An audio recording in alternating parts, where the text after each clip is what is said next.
Hello, I'm Tom Wilkinson, and welcome to the Thinking in English podcast, a podcast for intermediate to advanced level English learners.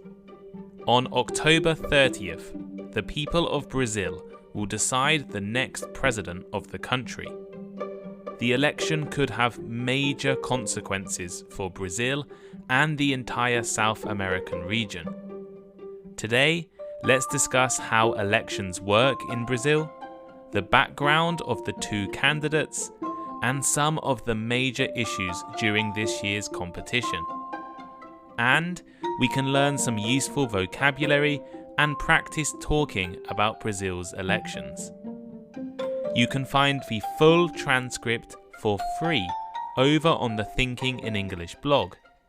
Head over to my Instagram page, Thinking in English Podcast, for more great content, and leave a like, review or rating wherever you are listening right now.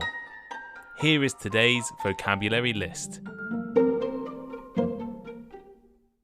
As always, the written list is available in the description of the podcast and also on my blog, thinkinginenglish.blog. Incumbent. Incumbent. Having a particular official position. For example, the incumbent president of the US is Joe Biden. Corruption. Corruption. Illegal, bad or dishonest behaviour, especially by people in positions of power. As in, political corruption is widespread throughout the country. Opposition. Opposition. Elected politicians who belong to the largest political party or movement not in government. As in, the opposition candidate is currently leading the polls. Campaign. Campaign. A planned group of political, business, military activities that are intended to achieve a particular aim. For example, he became famous for his campaign against building a new airport. Money laundering. Money laundering. The crime of moving illegal money through banks or businesses to make it look like legal money. For instance, he was convicted of money laundering 4 years ago. Law and order. Law and order. The introduction of laws and their strict enforcement by the police and courts. As in, he described himself as a law and order politician. Misogynist. Misogynist. A man who hates women. For example, his critics described him as a misogynist. Deforestation. Deforestation. The cutting down of trees in a large area or the destruction of forests by people. For example, deforestation is destroying large areas of the Amazon rainforest.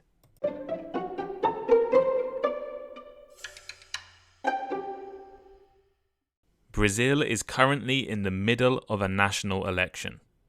On the one side, the incumbent president Jair Bolsonaro, a politician with a passionate fan base of right-wing Brazilians.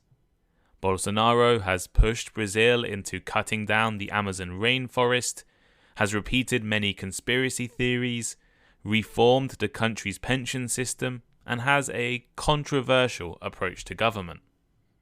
On the other side, Luiz Inácio Lula da Silva, or Lula for short, a left-wing politician who was Brazilian president from 2003 until 2010. Lula was incredibly popular during his first terms as president, with an 80% approval rating. But he spent a year and a half in prison over a massive corruption scandal, which has damaged his reputation. Thinking in English has a lot of Brazilian listeners, and I have received so many requests and messages to do an episode on Brazilian politics. Interestingly, my audience seems to be incredibly divided. There are a lot of Lula supporters and a lot of Bolsonaro supporters among the people listening today. And, of course, there are many more of you from other countries around the world. So, today I want to introduce the Brazilian election to all of you. We'll learn some useful political vocabulary, practice talking about elections, and develop our understandings of Brazil. Of course, I am not Brazilian, and I'm not an expert in Brazilian politics.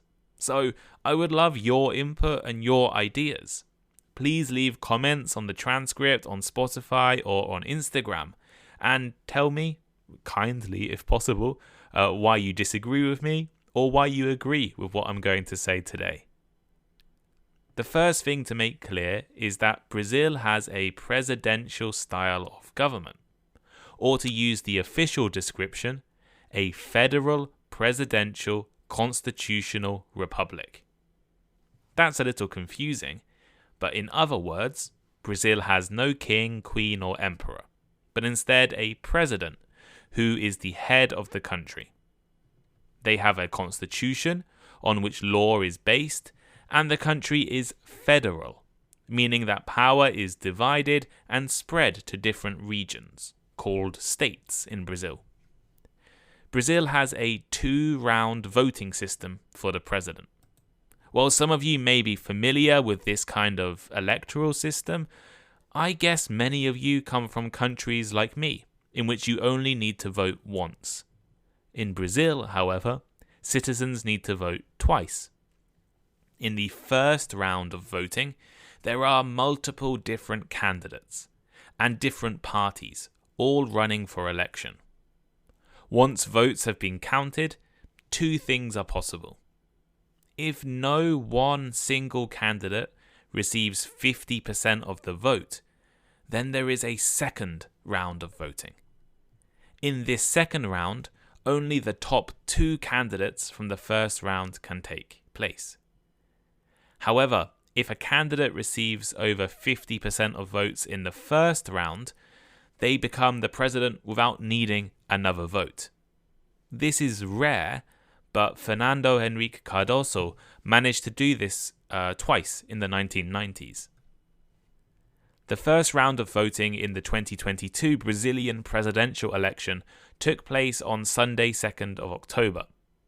Around 10 different candidates took part, and no one single person received 50% of the votes. The top 2 candidates, former President Lula and current President Bolsonaro, will now take part in the second round of the election. This is scheduled for this weekend, Sunday, 30th of October. According to the results of the first election, the opposition candidate Lula is currently ahead. He received around 48% of the national vote, while the incumbent Bolsonaro received around 43%. Although losing, this was actually quite a good result for Bolsonaro. He performed a lot better than expected. Some polls and surveys in Brazil suggested Lula was up to 14% more popular than Bolsonaro. In reality, the difference was just 5%.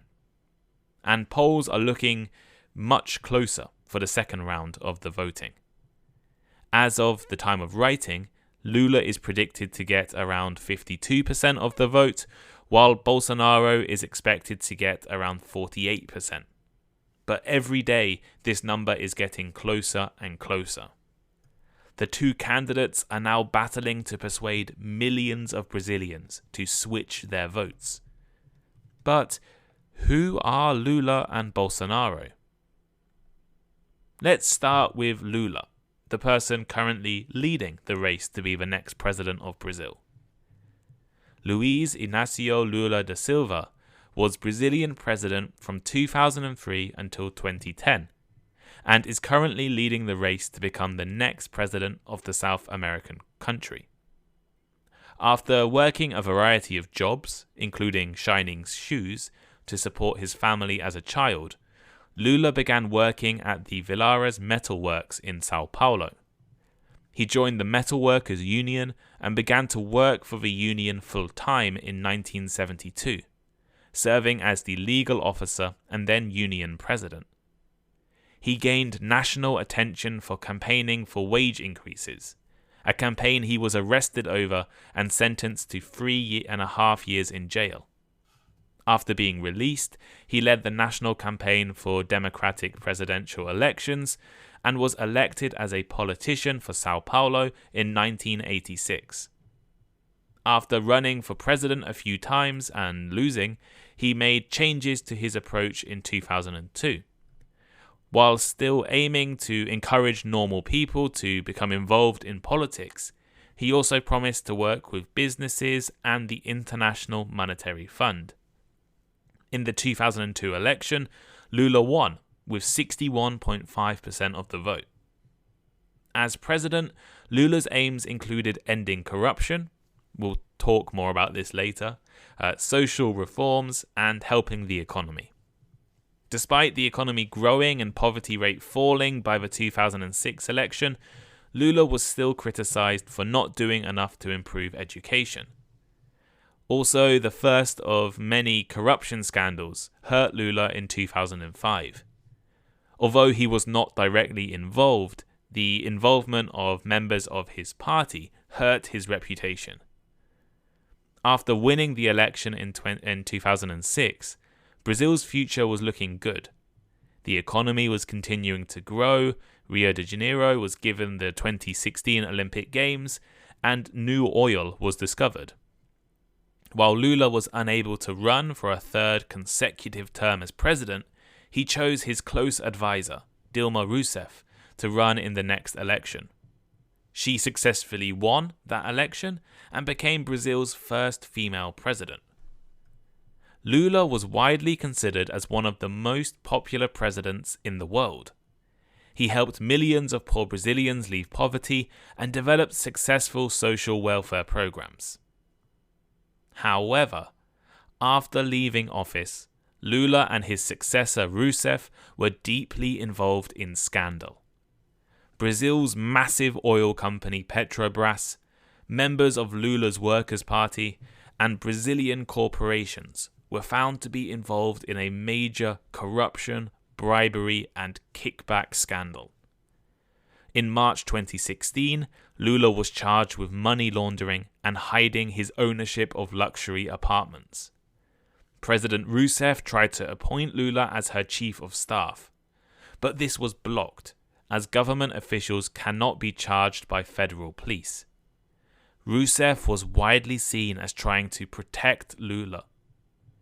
Rousseff was impeached and removed from office after being convicted of corruption due to misusing national money. Lula was facing numerous different criminal cases surrounding the Petrobras scandal, and in 2017, Lula was found guilty of corruption and money laundering and sentenced to 10 years in prison, which was later increased to 12 years. After initially refusing to surrender to police to start his jail term, Lula eventually travelled to prison to begin his sentence. With Lula unable to run in the 2018 election due to being in prison, Jair Bolsonaro, who I'll talk about soon, was able to win that election. In 2019, Lula was found guilty in another corruption case, but in March 2021, the Brazilian Supreme Court ruled that Lula should never have been tried for corruption. All of the charges against him were dismissed, and while there are still other corruption cases ongoing against Lula right now, he was eligible to run for president again. On the other side, there is Jair Bolsonaro. Bolsonaro is currently the president of Brazil. He was elected in October 2018, and his politics can be described as right-wing nationalist and law and order based. Brazil has struggled with corruption for decades, but large scandals involving presidents and senior politicians caused a lot of anger in the country. The Petrobras scandal in particular ruined the reputation of many Brazilian officials. Bolsonaro was elected during a wave of anger and discontent at the country's politics. He was seen as different and promised strict laws, punishments for corruption, and to bring respect and power back to Brazil.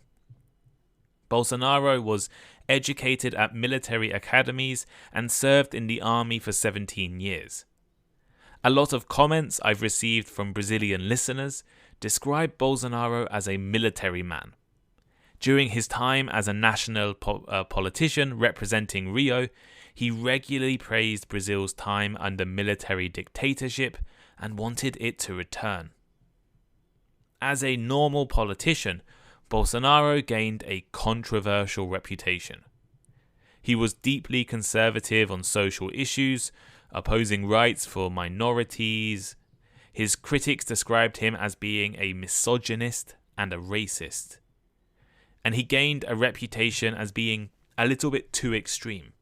And for most of his time as a politician, he was prevented from doing anything meaningful. However, during economic, social, and political crises, politicians with extreme ideologies can become popular. Think of the election of Donald Trump, Brexit in the UK, conservative governments around the world in Poland and Hungary and the Philippines, and much more. In 2014, Brazil entered one of the worst recessions in the country's history. At the same time, the largest political corruption scandal in Brazilian politics, the Petrobras scandal, was revealed. President Rousseff was impeached and removed from her presidency, and her successor, Michel Temer, was accused of corruption as well.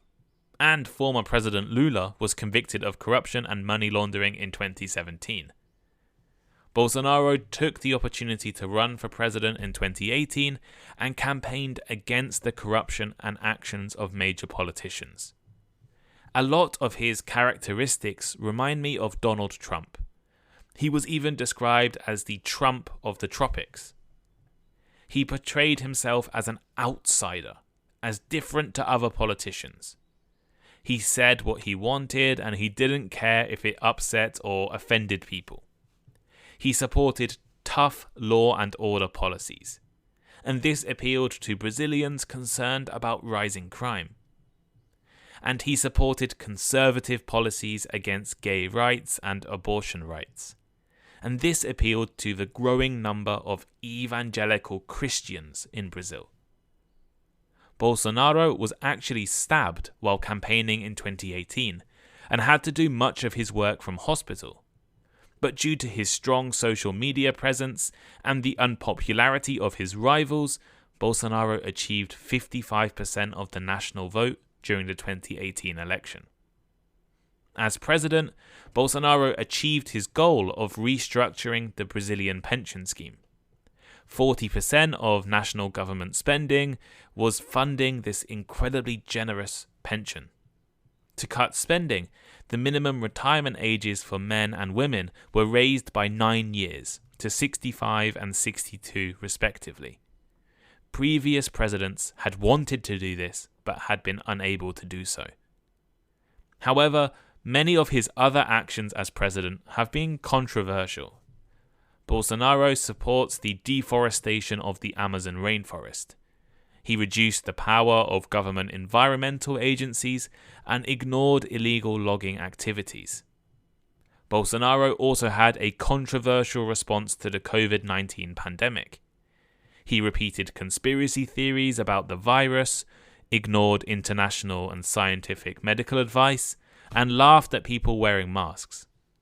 And in the last few months, Bolsonaro has been claiming that Brazil's electoral system is weak and vulnerable to be hacked. There are fears that he will not accept defeat if Lula wins on October 30th, just like Donald Trump in 2020. So, why does this election matter?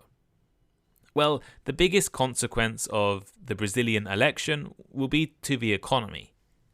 Despite Bolsonaro's statements that Brazil's economy is healthy, in reality growth is poor and, like the rest of the world, inflation is a major problem. Bolsonaro's government has also struggled to deal with the economic consequences of the global pandemic and of Russia's invasion of Ukraine. Moreover, Brazil has the highest COVID death rate in the world. In other South American countries like Chile and Colombia, politics has become significantly more left-wing, and the same thing could happen in Brazil this year. Bolsonaro has shown no respect for the environment, and this has gained him major support among farmers, businesses, and people in rural states.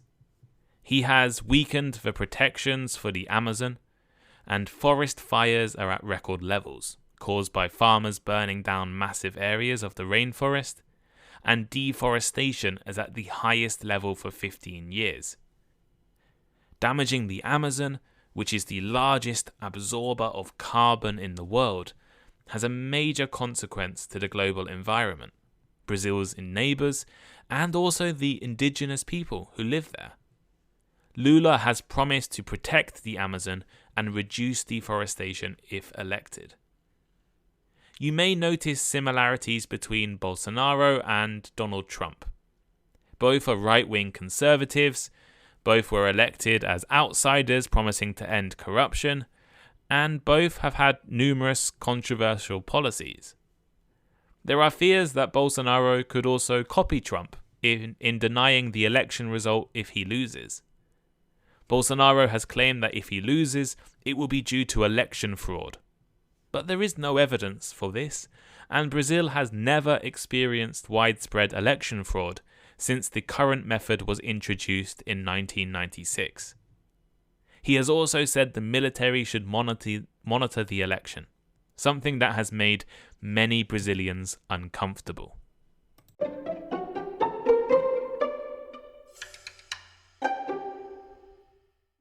So here is today's final thought.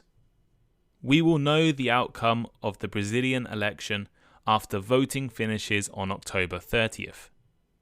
Brazil's electronic voting system is very fast, meaning results could be known almost immediately. I know I have a lot of Brazilian listeners, and I know many of my listeners are divided over this election. In fact, according to The Economist, earlier this year, nearly 40% of Brazilians didn't want either Bolsonaro or Lula as president.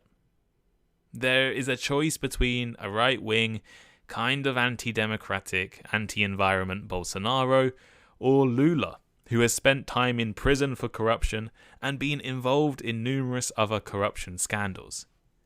It seems like a tough choice for me. Lula is still the favourite to win this election, but many of Bolsonaro's supporters are convinced he will win. And many Brazilians are fearing possible violence over their political views or the result of the election.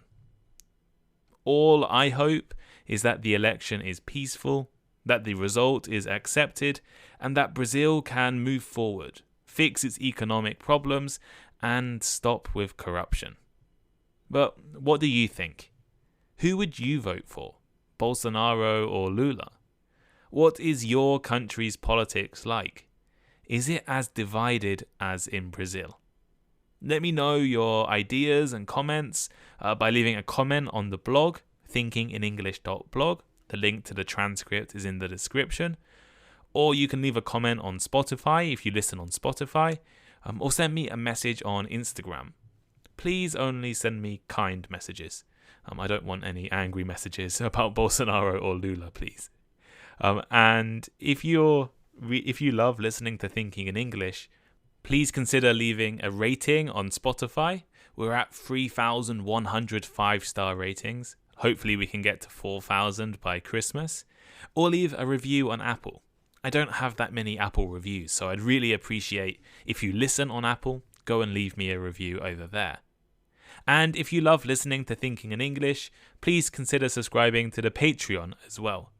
Patreon allows you to support me in making this podcast, And in return, you can join our conversation clubs, get extra bonus episodes, and even have one-to-one conversations with myself. So that's patreon.com/thinking in English, or the link is on my blog or in the description of the podcast. But thank you all so much for listening, and I'll see you next time. Goodbye.